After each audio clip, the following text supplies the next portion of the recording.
So this week we are focusing on myths that circulate around the LGBT community. Yesterday, Evan, I believe, talked about how being gay is a choice. And this week, I'm going to talk about the Bible. And those of you who've been watching me for a while know I do like to sneak that in there every once in a while.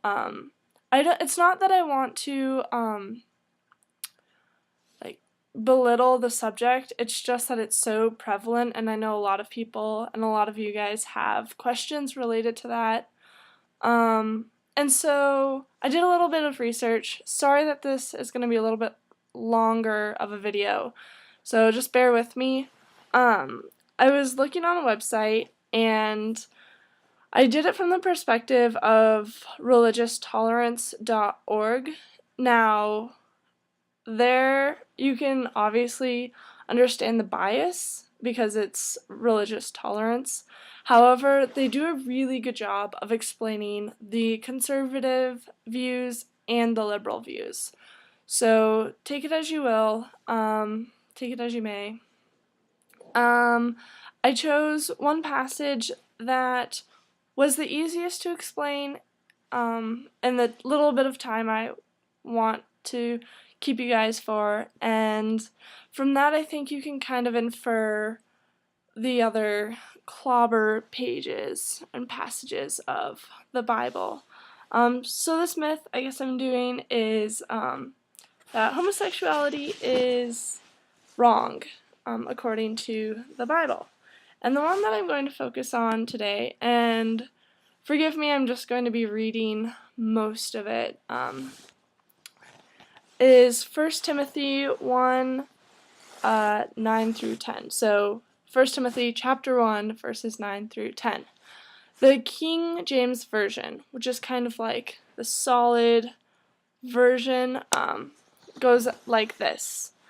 Knowing this, that the law is not made for a righteous man, but for the lawless and disobedient, for the ungodly and for sinners, for unholy and profane, for murderers of fathers and murderers of mothers, for manslayers, for whoremongers, for them that defile themselves with mankind, for men-stealers, for liars, for perjured persons, and if there be any other thing that is contrary to sound doctrine.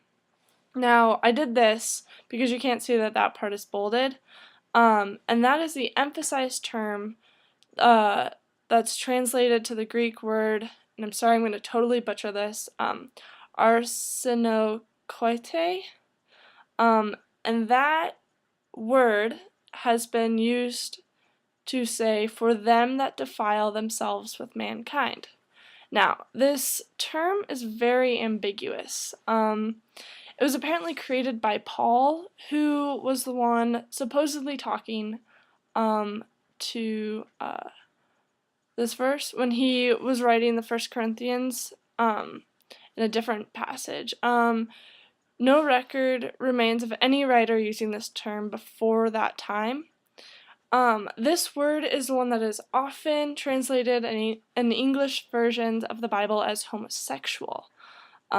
Which we all know what that is. However, some theologians are fairly certain that this is not the meaning that Paul wanted to convey, since the idea of a homosexual sexual orientation only surfaced in the 19th century after the start of the scientific study of human sexuality. Also, arsen, of the word arsenokoitai in Greek, means man. Thus, it is most unlikely that that word could refer to both male gays and lesbians. Various commentators have suggested that the word also translates to masturbators, pimps, prostitutes, boy sex slaves, male prostitutes, or abusive pedophiles. So if you can see from right there, there's a large list of what we think that this word could mean. The interpretations that Bible translators have used, though, with this Greek word, like the King James Version said, them that defile themselves with mankind. The Jerusalem Bible says those who are immoral with boys. And the New American Bible just flat out says practicing homosexuals. So they just totally switch those words and they just say practicing homosexuals. Some translations actually expand the Greek text to include females. Again, with what the arseno in Greek meaning male, it's clear to say that females are not involved in this particular word.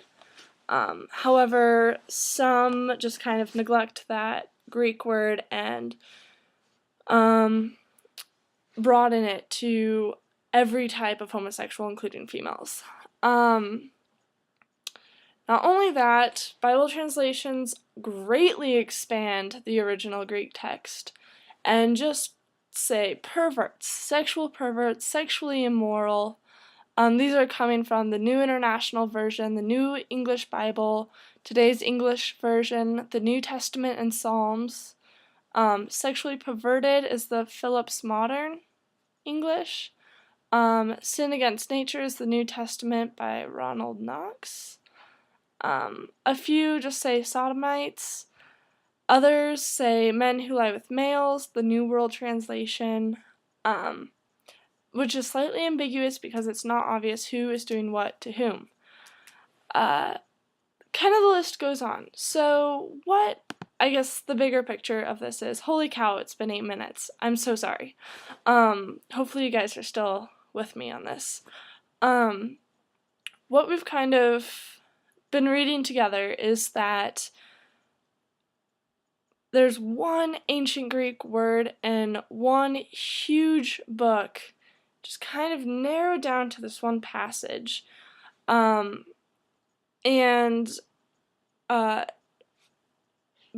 the term is ambiguous, all these different translators are deciding to take into account their own interpretation. And more power to them in, trying to make it a more readable text for the modern society, which I totally understand. But if we can see that there is a lot of variety in this one word, which saying that they're pimps is a lot different than calling it homosexuals. But what's scary is that they're using both words for the same word in the same text. So if you guys can kind of understand where I'm coming from, that I'm thinking, okay, this is a little bit scary, because it's hard, when people argue now, homosexuality is wrong, you can say, well, if you're reading this text, yes, and if you say that your faith is right, tell me which translation you believe is right. Because it's hard. Christianity is really strong in saying that this is the truth. A follow-up question to ask them is, okay, which truth? It's so if you can see, it becomes a really slippery slope with those arguing that there's a lot more interpreting going on than we realize and perhaps that they realize. So I hope this has made some sort of sense, and I hope you guys are with me still. Been 10 minutes. I'm so sorry. I hope that you guys have a great week. Please ask me questions. Definitely, I encourage you to do your own research. Don't just look at your argument. Look at the other people's arguments too. I'm asking for respect on my opinion, and I respect everyone else's opinion. Again, this is, what I'm saying, just me. Other people on the cloud might have a different view.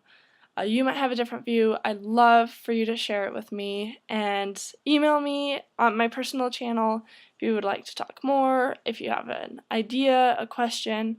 Let me know what you guys think. Did you guys find anything else in your own research?